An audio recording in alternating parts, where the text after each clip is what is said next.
My name is Elaine, and at 38, I thought I had most of my life figured out. I had a loving husband, Michael, and a peaceful life until my mother-in-law, Clara, became an unsettling fixture in it.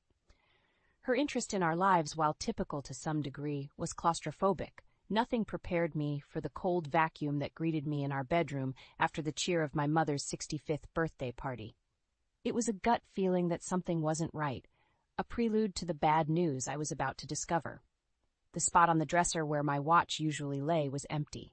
It was more than a watch. It was a milestone, a gift worth $12,000 from my mother on my 25th birthday, embodying her sacrifices as a single parent. It was irreplaceable to me. My eyes darted around the room, refusing to believe, but evidence to the contrary was stark and undeniable. "Michael, have you seen my watch?" My voice trembled, laced with a panic that was rising as rapidly as my heart rate.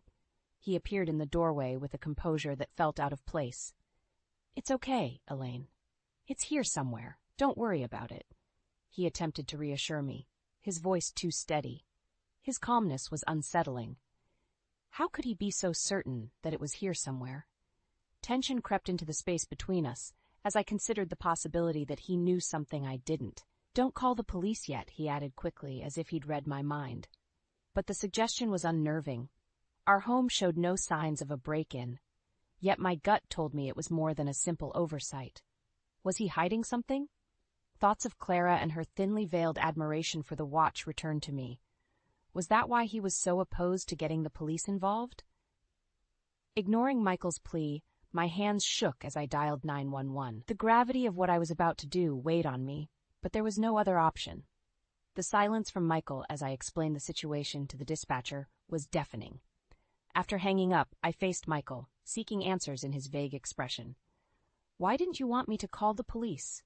I demanded, but he just stood there, silent and evasive. My mind raced with worst-case scenarios, the pit in my stomach deepening. I had to know the truth. The watch was more than an accessory. It was the embodiment of my mother's love and the tangible proof of her strenuous journey through my upbringing. It couldn't just vanish, and yet it had. The air tensed as we waited for the police to come. Michael, a statue of reservation, and me, a simmering pot of betrayal and shock. As far as days went, this was rapidly descending into the worst, and it was only just beginning. My fingers drummed on the kitchen counter, every tap a punctuation mark in my silent monologue of disbelief. Michael leaned against the doorframe, his eyes avoiding mine. The silence was oppressive, the weight of the missing watch, an elephant in the room that he seemed all too keen to ignore.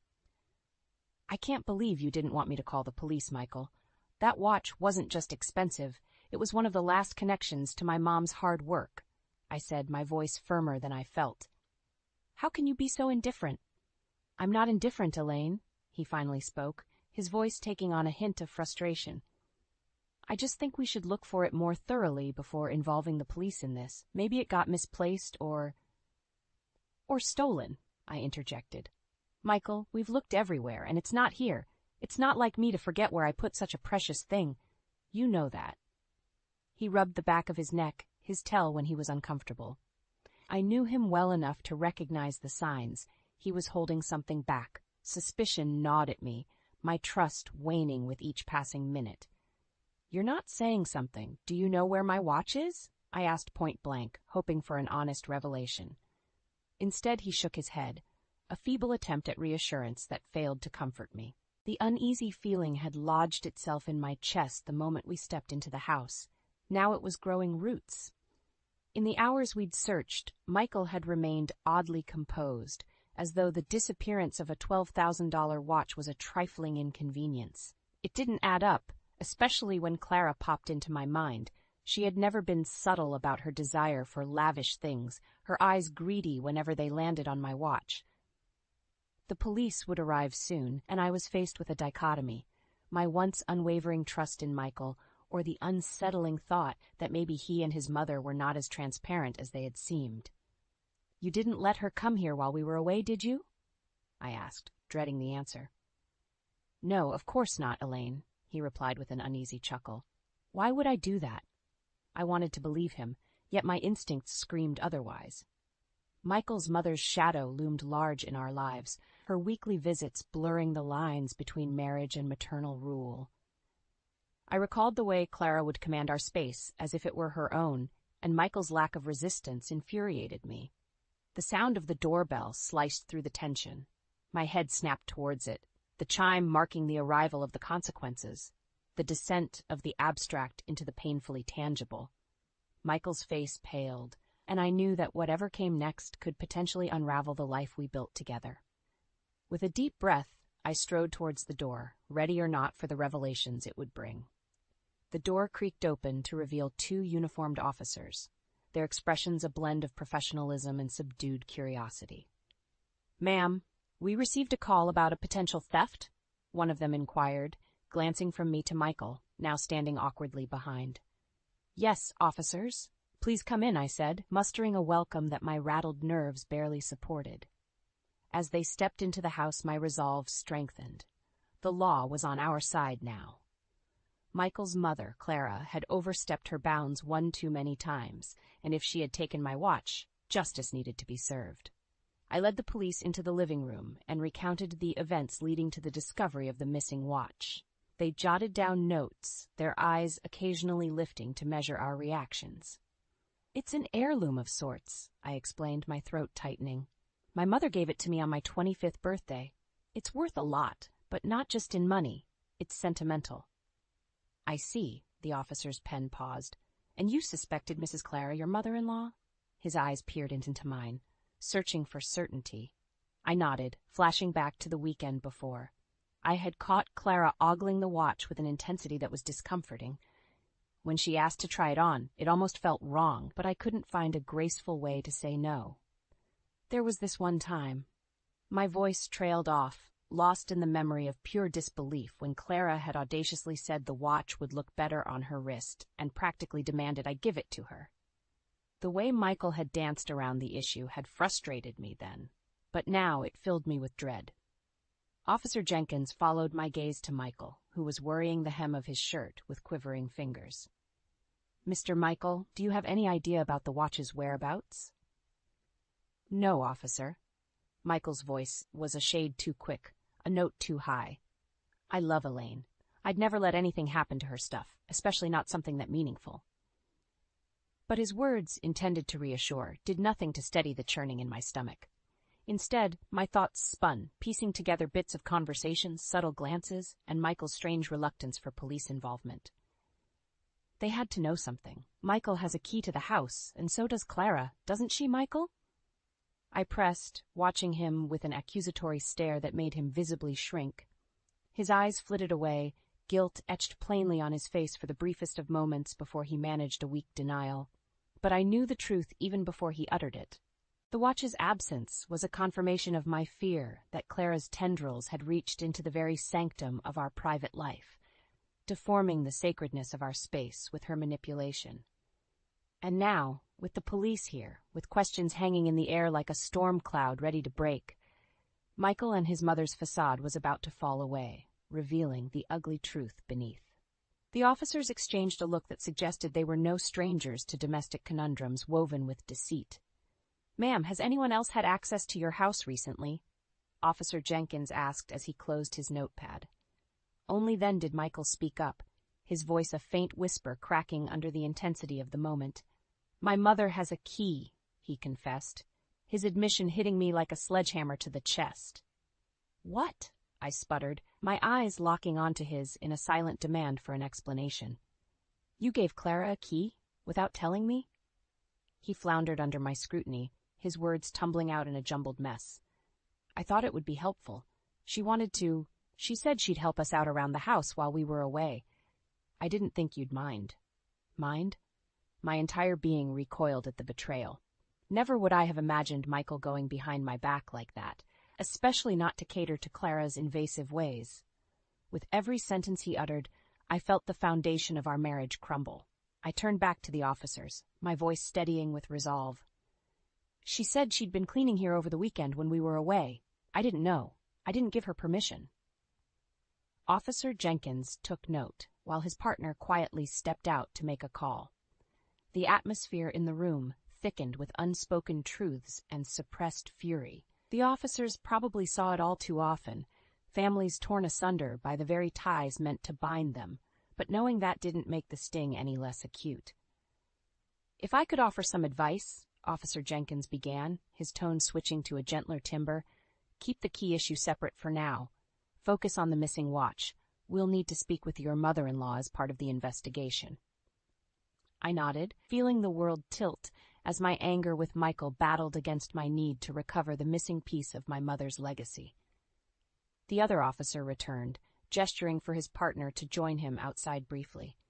Alone with Michael, I searched his face for the man I thought I'd married, but all I found was a boy cowering from his mother's shadow. "Michael, I can't believe you did this. How could you?" I asked, my heart aching with a betrayal that felt as tangible as the cold air in the room. He started to respond when the front door clicked open again. The officers re-entered, their faces betraying nothing as they interrupted our private reckoning. "Mrs. Parker, we'll need to visit Mrs. Clara to inquire about the watch. Can you provide the address?" I nodded, feeling a mix of vindication and sorrow. This was it. The turning point where the wishful threads of trust and unity in our marriage would either unravel entirely or be spun into a more complex, resilient fabric. As Michael recited his mother's address, I braced myself for the inevitable storm ahead. The search for my timepiece had served as the turning stone, uncovering a foundation riddled with cracks, and its retrieval would mark the next chapter, of hard truths and perhaps even harder consequences. The sirens in the distance heralded a shift in the air, a palpable signal that the web of concealed truths was about to unravel. Michael's features clouded with remorse, but the time for regret had passed. I watched the officers make their steady way to the cruiser, preparing to confront Clara at her residence. "Elaine, I'm so sorry. I didn't know this would happen," Michael blurted out, his voice thick with desperation. But his words were empty to my ears, hollow promises that could no longer conceal the reality of his deception. "You should have thought of that before, Michael," I said coolly, moments before following the officers to their car. My mind was resolute, a mixture of anxious determination to retrieve the watch and simmering indignation over the betrayal. We arrived at Clara's house, a neatly kept bungalow adorned with Michael's childhood photos lining the mantelpiece and the heavy scent of lavender hanging in the air. The door swung open to reveal a flustered Clara, whose cheeks flushed a deep crimson upon seeing the uniforms. "Clara, have you seen a watch here? A watch that does not belong to you?" Officer Jenkins asked directly, his gaze sweeping the room for any sign of the coveted possession. Clara scoffed, feigning ignorance. "Why would I have Elaine's watch? Michael, tell them. I don't know what they're talking about." But Michael, now pale as paper, could barely meet her eye, let alone formulate a defense. The room seemed to shrink around us, every ornament and picture frame a silent testament to the secret she had hoped to keep buried. After what felt like an eternity, she faltered under the steely stare of the law. "Fine," Clara conceded, retrieving the watch from a drawer in her living room. It looked out of place amongst the clutter, like a stolen gem among false jewels. As she handed it over, unable to mask the flash of resentment in her eyes, a portion of the tension that had been building inside of me dissipated. My fingers wrapped around the watch, the cold metal banishing the hot flashes of anger that had pulsed through my veins. "We'll need to take you in for questioning, Mrs. Clara," the second officer said, her tone firm but not unkind.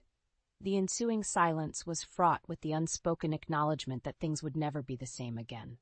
Clara's shoulders drooped, the fight bleeding out of her as she collected a shawl and followed the officers out the door. Michael and I were left in the wake of the storm. The chasm between us widened beyond repair. He reached out for me, but I stepped back, my gaze locking with his in a moment of lucidity. "I trusted you, Michael," I whispered, the watch in my grip grounding me as I prepared to confront both our futures alone. "But that trust is broken now." The silence settled heavily on my shoulders as I stepped out of the house, leaving Michael behind, the watch safely in my possession, but my heart fractured in ways I hadn't anticipated. Soon, I'd have to pick up the pieces, but for now, I let the gravity of betrayal and newfound independence wash over me. As the officers drove away, the engine's hum and the fading sirens underscored the gravity of what had transpired. In the cool blue twilight of that tumultuous day, I sat on the steps outside Clara's house, clutching the recovered watch to my chest, the timepiece a bitter reminder of the intertwined love and lies that had governed my life. Michael emerged from the doorway, his footsteps hesitant as he approached where I sat. "Elaine," he murmured, his voice laden with regret. I didn't look up. "You lied to me, Michael," I stated plainly, cutting through the myriad of emotions with a scalpel-sharp clarity. "You put your mother before your wife, and now, here we are." He sat beside me, exuding a sense of defeat that seemed to fill the space between us. "I know," he conceded. "I was wrong, but I never wanted it to come to this." "Intentions don't always matter, Michael. Actions do. I can't just dismiss what happened because you're sorry." He nodded, his silence a tacit acknowledgement of the gulf that had widened too far to bridge with apologies. In the silent contemplation that followed, I found myself thinking about my mother. She'd raised me to be strong, to value honesty and integrity in relationships. But she also instilled in me the understanding that mistakes, even painful ones, were part of life's journey, opportunities for growth and self-reflection. I rose from the steps, the watch's weight a grounding presence on my palm. "I need time, Michael, to think about where we go from here, where I go from here." He didn't try to stop me as I walked away, each step stirring a potent mix of sorrow for what was being left behind and resolve for the uncertainty ahead. In the days that followed the incident, I contemplated my next steps. The divorce wasn't easy, accompanied by whispered rumors and sympathetic glances, but it was necessary, a step closer toward healing and away from a marriage marred by disillusionment. The once formidable figure of Clara, broken by the repercussions of her actions, had paid the price for the damage done. Her savings were depleted to compensate for the watch's restoration, and the rift between her and Michael grew into an insurmountable chasm. Faced with the harsh realities of her choices, she lived a muted existence, a shadow of her former self.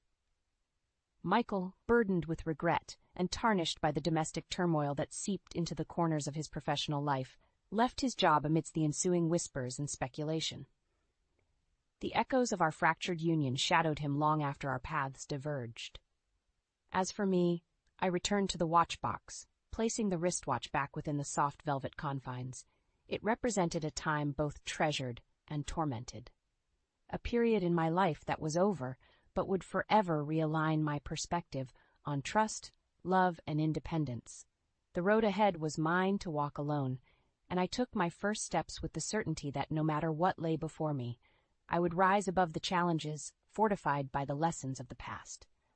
I was ready to weave a new chapter, appreciate newfound freedoms, and cultivate a future forged from the strength gained in the storm's eye.